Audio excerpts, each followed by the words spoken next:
മുൻപ് തന്നെ അറിയാം, ആളൊരു മേക്കപ്പ് ആർട്ടിസ്റ്റ് ആണ്. കണ്ട സമയം തൊട്ട് ഇത് എവിടുന്നാ വന്നേന്നുള്ളത് ഞാൻ എനിക്ക് നല്ല കണ്ടുപരിചയമുണ്ടല്ലോ എന്ന് ചോദിച്ചോണ്ടിരിക്കുകയാണ്. നമ്മൾ വർക്ക് ചെയ്തിട്ടില്ലേ ഇഷ്ടം പോലെ? വർക്ക് ചെയ്തിട്ടുണ്ട്.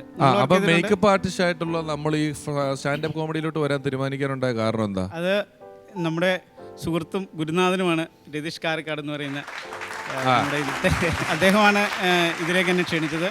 അല്ല, ഞാനും ആദ്യം സംശയിച്ചു, ജിത്തു എന്താണ് കോട്ടൊക്കെ ഇട്ടുന്നത്, ഇട്ടെന്ന് വിചാരിച്ച് തെറ്റൊന്നുമില്ല. പക്ഷെ അങ്ങനെയല്ല സാധാരണ നിൽക്കരുത്, പിന്നെ അതുപോലത്തെ വേറെ ആളായിരിക്കും എന്നൊക്കെ വിചാരിച്ചു. അല്ല, രതീഷേട്ടും എന്നെ ക്ഷണിച്ചപ്പോൾ ഞാൻ നേരത്തെ കുറേ കഥകളൊക്കെ പറഞ്ഞിട്ടുണ്ട്.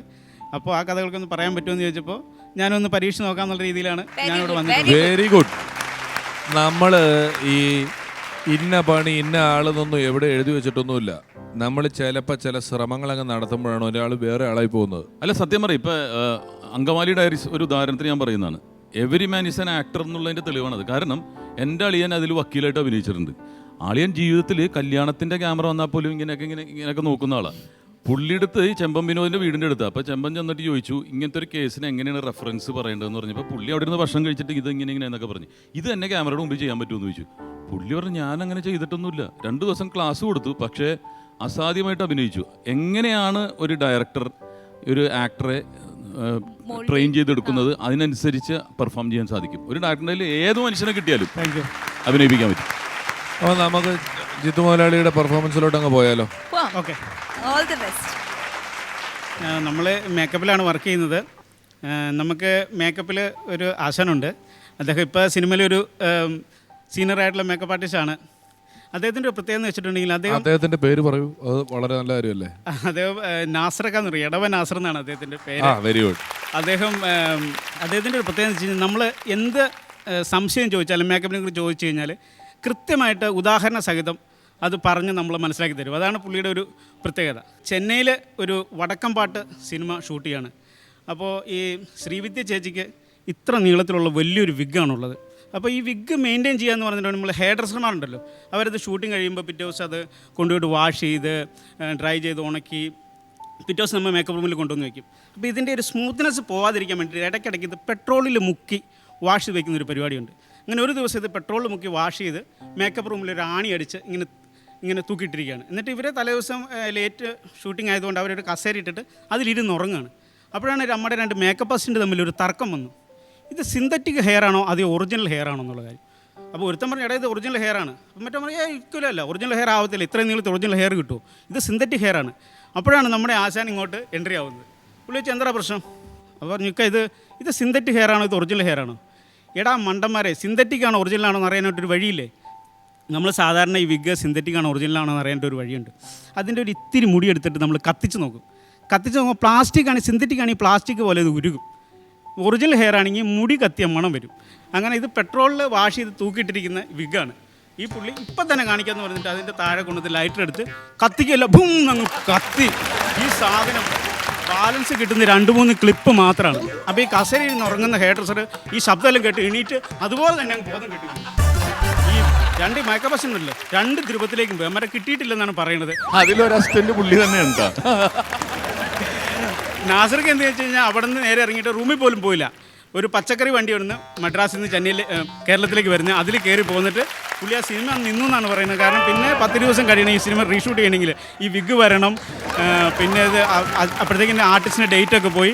അങ്ങനെ ആ പടം അങ്ങനെ നിന്ന് പോയി. അങ്ങനെയാണ് ഒരു കഥ. ഈ അഴ കെട്ടുമ്പോൾ പ്ലാസ്റ്റിക് കയറിട്ട് നമ്മൾ കെട്ടുമല്ലോ, അല്ല ഈ പ്ലാസ്റ്റിക് കയർ ഇതുപോലെ കെട്ടിക്കഴിഞ്ഞാൽ നമ്മൾ എന്താ ചെയ്യണം? അതിൻ്റെ ആ വക്ക് ഇങ്ങനെ നാനാപാട് നിൽക്കുന്നത് നമ്മളൊന്ന് തീ കത്തിച്ചാൽ അതൊന്ന് ഉരുകി ഒരു വിനയത്തിൽ നിൽക്കും. അങ്ങനെയാണല്ലോ നിൽക്കുന്നത്. അപ്പോൾ ഞങ്ങളുടെ വീടിനടുത്ത് ഒരു ദിവസം ഞാൻ നിൽക്കുമ്പോൾ ഫയർ എഞ്ചിൻ അങ്ങ് പോകുന്നു 2 എണ്ണം. നാട്ടുകാരൊക്കെ ഓടുന്നുണ്ട്. എന്താ സംഭവം നോക്കുമ്പോൾ അവിടെ ഒരു തൊഴുത്തിനൊക്കെ കൂടെ തീ പിടിച്ചിട്ട് ആകെ പ്രശ്നമായിട്ടിരിക്കുക. ഹൗസ് ഓണർ ഇങ്ങനെ വലിയ കുറ്റബോധത്തോടു കൂടി അവിടെ ഇരിപ്പുണ്ട്. അപ്പം ഞാൻ ചെന്ന് ചോദിച്ചു, എന്തു പറ്റി ചേട്ടാന്ന് ചോദിച്ചു. വൈക്കോൽ തൂറ് വെച്ചിട്ടുണ്ടായിരുന്നു, അതിൻ്റെ വക്കൊന്ന് ലെവൽ ചെയ്യാൻ വേണ്ടി ഒന്ന് തീപ്പെട്ടി വെച്ച് സെറ്റ് ചെയ്ത് നോക്കിയതാണ്. വൈക്കോൽ തൂറിൻ്റെ അറ്റന്ന് കത്തിപ്പോയി. വൈക്കോൽ തൂറ് കത്തി കഴിഞ്ഞാൽ പിന്നെ 1-2 പശുക്കളുടെ തീറ്റ നിന്ന് പോയെന്നുള്ളൂ. ഇത് നമ്മുടെ ഒരു സിനിമ തന്നെ നിന്ന് പോയി, കുറേ ആൾക്കാരെ പണി പോയി. അല്ല, ആ അസിസ്റ്റന്റ് ഇപ്പോൾ ഫീൽഡ് മാറുകയും ചെയ്തു. പിന്നെ നമ്മളെ നാട്ടിലൊക്കെ നമ്മൾ മേക്കപ്പിലാണ് വർക്ക് ചെയ്യുന്നതൊക്കെ നാട്ടിലൊക്കെ മൊത്തത്തിലൊക്കെ അറിയാം. അപ്പോൾ പൊതുവിലൊരു മേക്കപ്പ് ആർട്ടിസ്റ്റ് ആണെന്നുള്ള രീതിയിലുള്ള നമ്മളെ അംഗീകരിക്കാറുണ്ട്. അപ്പോൾ ഒരു തവണ നമുക്ക് ഈ ശിവരാത്രി സമയമാണ്. അപ്പോൾ നാട്ടിൽ വർക്കില്ലാണ്ട് ഞാൻ ഇരിക്കുമ്പോൾ നമ്മുടെ ഒരു സുഹൃത്തിൻ്റെ അച്ഛൻ എൻ്റെ അടുത്ത് വന്നിട്ട് ചോദിച്ചു, എടാ ശിവരാത്രിക്ക് എൻ്റെ കൊച്ചുമോനെ ഒരു ശിവനായിട്ട് പരമശിവനായിട്ട് വേഷം കെട്ടിക്കാവോ? ഞാൻ പറഞ്ഞു കെട്ടിക്കാം, ശരിയാക്കാം.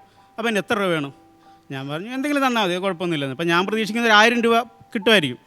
പുള്ളി വേഗം തന്നെ 3000 രൂപയ്ക്ക് എടുത്ത് തന്നിട്ട് പറഞ്ഞു, ശിവൻ കറക്റ്റായിരിക്കണം, എല്ലാം നീ സെറ്റ് ചെയ്തോ. അപ്പോൾ ആ സമയത്ത് തന്നെ വർക്കില്ലാണ്ടിരിക്കുക. ഈ പൈസ കിട്ടിയതുകൊണ്ട് ഞാൻ കടയിലെ കാര്യങ്ങളൊക്കെ ചെയ്തു, കറണ്ട് ബില്ലടച്ചു, വീട്ടിലെ കാര്യങ്ങളൊക്കെ ചെയ്ത്, പിന്നെ ചെറുതൊക്കെ മേടിച്ച് ഈ പൈസ തീർന്നു.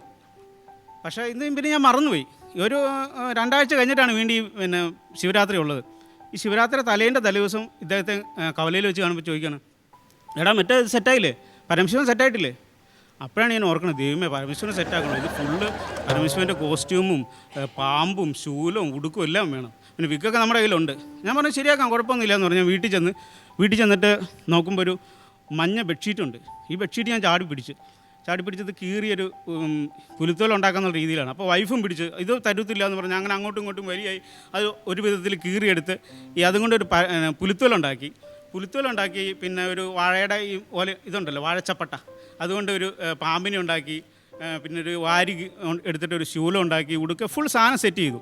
എല്ലാം സെറ്റ് ചെയ്ത് നോക്കിയിട്ട് നമ്മൾ മേക്കപ്പ് ബോക്സ് തുറക്കുമ്പോഴാണ് അറിയണത് ഈ പരമശിവനെ നീലയാക്കണമല്ലോ, നീലയാക്കാനുള്ള പാൻ കേക്കില്ല.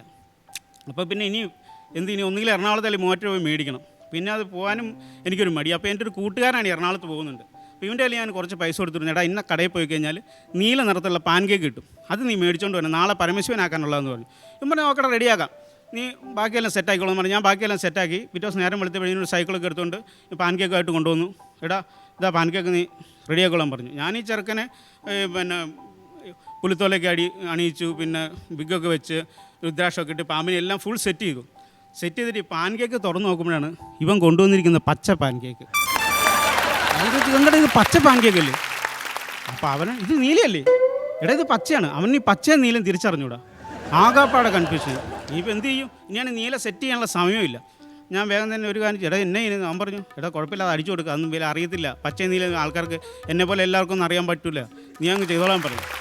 അവസാനം ഞാൻ എന്തായാലും പോട്ടെ എന്ന് വിചാരിച്ചിട്ട് ഈ പച്ച എടുത്ത് പരമശിവനെ അടിച്ച് പരമശിവനെ ഇങ്ങനെ പച്ചയായിട്ട് നിൽക്കുകയാണ്. അപ്പോഴാണ് നമ്മൾ ഏൽപ്പിച്ച ആൾ വരുന്നത്. ഇതുകൊണ്ട് ഇങ്ങനെ ഒന്ന് നോക്കി, എടാ ഇത് ഈ പരമശിവൻ പച്ചയാണോ എന്ന് ചോദിച്ചു. അപ്പോൾ ഞാൻ പതുക്കെ എൻ്റെ ഒരു ചെറിയ വെക്കിരിപ്പുണ്ടായിരുന്നു, പുള്ളീനെ വിളിച്ചുകൊണ്ട് വീടിൻ്റെ പുറകിലേക്ക് കൊണ്ടുപോയിട്ട് അതങ്ങ് ഒഴിച്ചു കൊടുത്തു. ഇതും കഴിക്കാൻ പറഞ്ഞു. പുള്ളി കഴിച്ചിട്ട് ഞാൻ പറഞ്ഞു, ശ്രീകൃഷ്ണനാണ് നീല, പരമശിവൻ പച്ചയെന്ന് പറഞ്ഞു. ആരോ ഒരാൾ നീലയുണ്ടെന്ന്. പക്ഷെ പിന്നെയും പ്രശ്നമുണ്ട്, ഈ റോഡ് ഷോ ഇറങ്ങി കഴിയുമ്പോൾ നാട്ടുകാരെല്ലാം കാണും പരമശിവൻ പച്ചയാണെന്ന്. അപ്പോൾ ഞാൻ പ്രാർത്ഥിക്കുക, ദൈവമേ എങ്ങനെയെങ്കിലും രക്ഷിക്കണേ. പക്ഷെ കറക്റ്റ് ഈ ഷോ ഇറങ്ങി 2ാമത്തെ മിനിറ്റിൽ മഴ, പരമശിവൻ ഫുള്ള് വാഷ് ഔട്ടായിട്ട് ഫുള്ള് കളറും പേപ്പർ, ശിവൻ പച്ചയാണോ നീലയാണോ എന്നുള്ള കേസ് ഒന്നും തിരിച്ചറിഞ്ഞില്ല. അങ്ങനെ ഘോഷയാത്ര കഴിഞ്ഞ് സംഗതി അടിപൊളിയെ കുഴപ്പമൊന്നും ഇല്ലാണ്ട് പോയി. അപ്പോൾ ഈ പാൻ കേക്ക് വാങ്ങിച്ചു തന്നവൻ പറഞ്ഞു, എടാ നീ അതിന് പൈസ മേടിച്ചെന്ന് എനിക്കറിയാം, എനിക്കെന്തെങ്കിലും ചെറിയ ചിലവ് ചെയ്യണം. അപ്പോൾ അവൻ എന്തെങ്കിലും ചെറുത് മേടിച്ചു കൊടുക്കാം, എന്തെങ്കിലും ചെറുത് കഴിക്കാൻ മേടിക്കാന്നുള്ള രീതിയിൽ. നിങ്ങൾ അവിടുത്തെ ഉപഷാപ്പാണോ എല്ലാവർക്കും? ഉള്ളവർക്കെല്ലാം ഈ ചിലവെന്ന് പറഞ്ഞാൽ ഇത് തന്നെയാണ്. അപ്പോൾ ചെറുത് വാങ്ങിച്ചു കൊടുക്കാന്നുള്ള രീതിയിൽ. പക്ഷേ ഇത് ഇരുന്ന് കഴിക്കാനൊരു സ്ഥലമില്ല. ഞങ്ങളുടെയൊക്കെ ഭാഗം എന്ന് പറഞ്ഞിട്ടുണ്ടെങ്കിൽ, ഞങ്ങളുടെയൊക്കെ നാട്ടിൽ ചെലവെന്ന് പറഞ്ഞാൽ ഒരു പടല പഴവും 2 വടയും. ഓ എന്താണത്, ഏത് പുണ്യഗ്രാമത്തിലാണ് ജീവിക്കുന്നത്? പറഞ്ഞു. അപ്പോൾ ഈ ഞങ്ങളുടെ ഭാഗത്തൊക്കെ ഈ കനാലുണ്ട്, കനാലിനകത്തേക്ക് ഇങ്ങനെ സ്റ്റെപ്പ് ഉണ്ടാവും. ആ സ്റ്റെപ്പിൽ താഴെ ഇങ്ങനെ പോയിരുന്ന് ഞങ്ങൾ രണ്ടുപേരും ഇങ്ങനെ കഴിക്കാനുള്ള സെറ്റപ്പ് ചെയ്യാണ്. അപ്പോഴാണ് ഇവൻ്റെ അച്ഛൻ വരുന്നത്. ഇവൻ്റെ അച്ഛന് ചെറിയൊരു സംശയമുണ്ട്, ഇവൻ കഴിക്കാറുണ്ടോ, അങ്ങനെ കഴിച്ചു കഴിഞ്ഞാൽ വീട്ടിൽ പ്രശ്നമാണ്. അപ്പോൾ ഇവൻ്റെ അച്ഛൻ്റെ പേര് തങ്കപ്പൻ എന്നാണ്, ഇവൻ്റെ പേര് അനീഷ്. അപ്പോൾ താഴെ ആഴോ ഇരിക്കുന്ന പുള്ളിക്ക് കാണാം, പുള്ളി സൈക്കിളിൽ നിന്നുകൊണ്ട് തന്നെ, ആരടാ അനീഷാണോ എന്ന് ചോദിച്ചു. അപ്പോൾ പുള്ളി ഒരു സെക്കൻഡ് പോലും പാഴാക്കാതെ അപ്പം തന്നെ, അല്ലടാ തങ്കപ്പാന്ന് പറഞ്ഞു. ആ ശരിയെന്ന് പറഞ്ഞ് പുള്ളി അങ്ങ് പോവുകയും ചെയ്തു. അപ്പം ഞാൻ ചോദിച്ചു, ഇതെന്താടാ സ്വന്തം അപ്പനെ കയറിയിട്ട് തങ്കപ്പാന്ന് വിളിക്കണമെന്ന് ചോദിച്ചു. അപ്പോൾ അവൻ പറയാണ്, അല്ല ചേട്ടാന്ന് പറഞ്ഞാലും അല്ല എന്ന് പറഞ്ഞാലും ചിലപ്പോൾ അപ്പം വന്ന് നോക്കും, എന്തായാലും ഞാൻ തങ്കപ്പാന്ന് വിളിക്കാൻ ചാൻസ് ഇല്ലല്ലോ, അതുകൊണ്ട് അങ്ങനെ അന്ന് അവൻ രക്ഷപ്പെട്ട്. അപ്പോൾ ഇദ്ദേഹത്തിൻ്റെ സ്കൂളിൽ പഠിക്കുന്ന ഒരു കഥയുണ്ട്. ഞങ്ങൾ 9ാം ക്ലാസ്സിൽ നിന്ന് 10ാം ക്ലാസ്സിലേക്ക് ജയിച്ചു. അപ്പോൾ ഞങ്ങളുടെ വീടിനടുത്തൊരു അമ്പലമുണ്ട്. അവിടെ ഞങ്ങളുടെ വീടിൻ്റെ അവിടെ നിന്ന് ഒരു 4 കിലോമീറ്റർ അപ്പുറത്തൊരു അമ്പലമുണ്ട്. അവിടെ സ്കൂൾ അടയ്ക്കുമ്പോഴാണ് ഉത്സവം. അപ്പം ഞങ്ങളവിടെ ഉത്സവത്തിന് പോയി. പിന്നെ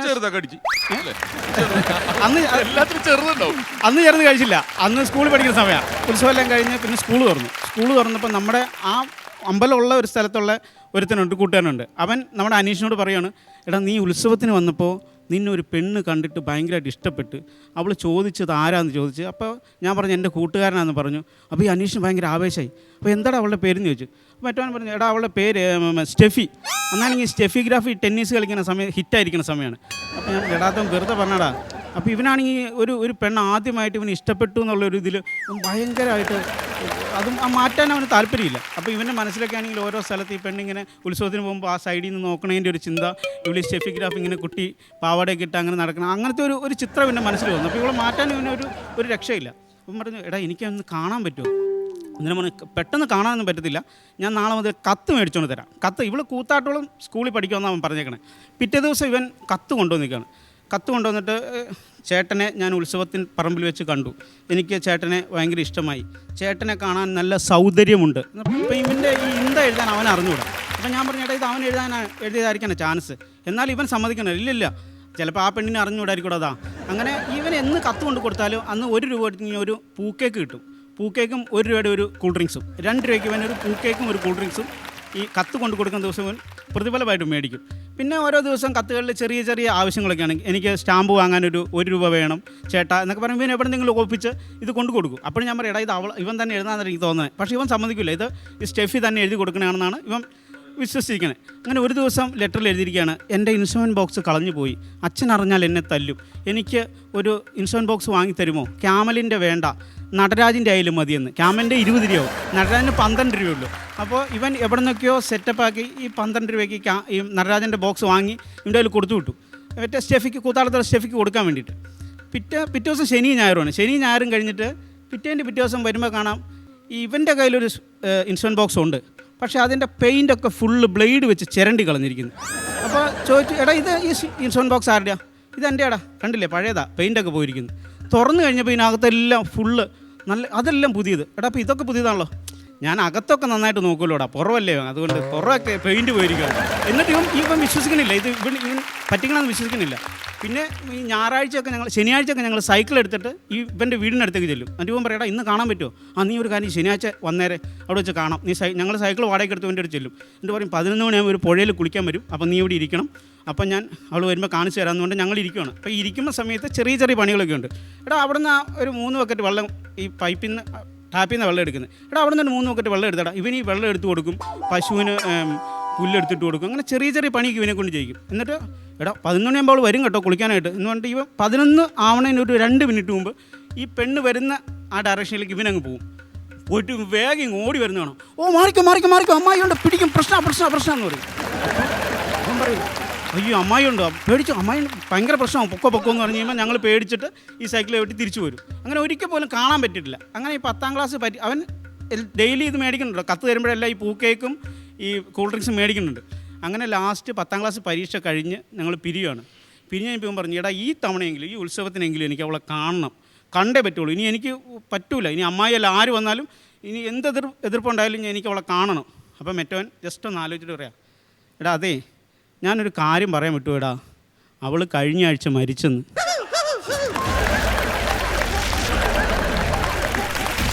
ഇവൾ മരിച്ചത് ഈ കാമുകനോട് ഇപ്പം പറയാൻ വിട്ടുപോയെന്ന്, 2 ആഴ്ച മുമ്പ് മരിച്ചവള്. എന്നിട്ട് ഇവൻ അവനെ നോക്കിയപ്പോൾ ഇനി അവനെ കൊണ്ട് പൂക്കേക്ക് ഒന്നും കിട്ടൂല. എന്നിട്ട് ഇവൻ ചോദിച്ചു, അപ്പം നീ ഇന്ന് രാവിലെ എൻ്റെ ഇന്ന് പൂക്കേക്ക് മേടിച്ചോടാന്ന്. അത് അവക്കടെ കുഴിമാടത്തി വെച്ച് പ്രാർത്ഥിക്കാനാണ്.